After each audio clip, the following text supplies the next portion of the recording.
ইনসানিয়া রিলিফের আর্থিক সহায়তায় easy life for Bangladesh রাজধানীর মোহাম্মদপুরে 7 জন প্রতিবন্ধী ও অসহায়কে কৃত্রিম পা সংযোজন করেছে। এই উদ্যোগের লক্ষ্য তাদের স্বাভাবিক জীবনযাত্রা ফিরিয়ে আনা এবং আত্মনির্ভরশীল করে গড়ে তোলা।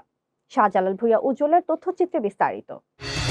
ঘরে বা ইন্ডাস্ট্রিতে ম্যাগনেস্টার কেবলস, বিশুদ্ধ কপারের নিরাপদ কেবলস, আপনার নিরাপত্তার সঙ্গী।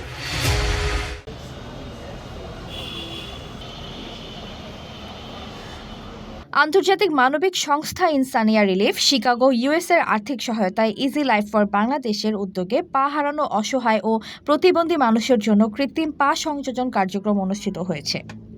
বৃহস্পতিবার রাজধানীর মোহাম্মদপুরে ইজি লাইফ ফর বাংলাদেশ কার্যালয়ে আয়োজিত এ মানবিক কর্মসূচির মাধ্যমে 7 জন অসহায় ও প্রতিবন্ধী ব্যক্তিকে কৃত্রিম পা সংযোজন করে দেয়া হয়।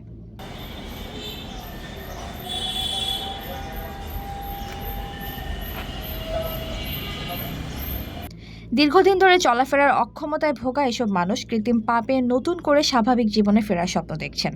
কৃত্রিম পা পেয়ে অনেকে আবেগ আপ্লুত হয়ে সংশ্লিষ্টদের প্রতি কৃতজ্ঞতা প্রকাশ করেন। একজন উপকারভোগী বলেন, আমি এতদিন ঠিকমতো হাঁটতে পারতাম না, আজ কৃত্রিম পা পেয়ে মনে হচ্ছে নতুন জীবন পেলাম। আয়োজকরা জানান, এই উদ্যোগের মূল লক্ষ্য হল প্রতিবন্ধী ও অসহায় মানুষের জীবনমান উন্নয়ন এবং তাদের আত্মনির্ভরশীল করে গড়ে তোলা।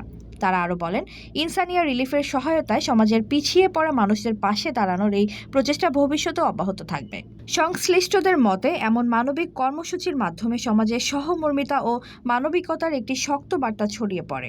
কৃত্রিম পা সংযোজনের মতো উদ্যোগ অসহায় ও প্রতিবন্ধী মানুষের জীবনে নতুন আশা জাগাবে, এমন প্রত্যাশাই সবার।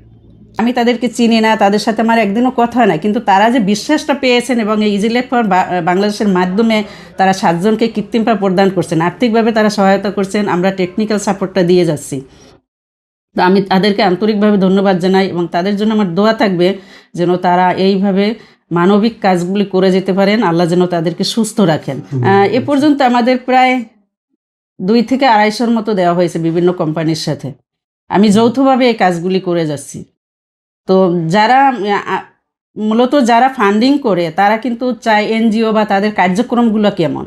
তো আমার এখানে ব্যক্তিগত পর্যায়ে আমি করতেছি, তো আলহামদুলিল্লাহ তারা আমাদেরকে সাপোর্ট দিয়ে যাচ্ছেন, আমরাও তাদের আস্থার সাথে কাজগুলি করে যাচ্ছি। আমার এই প্রতিষ্ঠান ইনশাল্লাহ এটা চলবে যদি আল্লাহ সহায় থাকেন। আমি হয়তো থাকবো না, কিন্তু আমার পরিবর্তে একজন থাকবে। আমি এটা যেন বেঁচে থাকে, এটা যেন চলমান থাকে আজীবন, আমি আল্লাহর কাছে সেই সাহায্য চাচ্ছি এবং আল্লাহ যেন এটাকে চালিয়ে নেয়। আমি ভালো উদ্দেশ্যে এই কাজগুলি করে যাচ্ছি। এতক্ষণ আপনাদের সাথে ছিলাম তামান্না ইসলাম তন্নি। প্রতিদিনের নিউজ আপডেট পেতে আমাদের সাথেই থাকুন।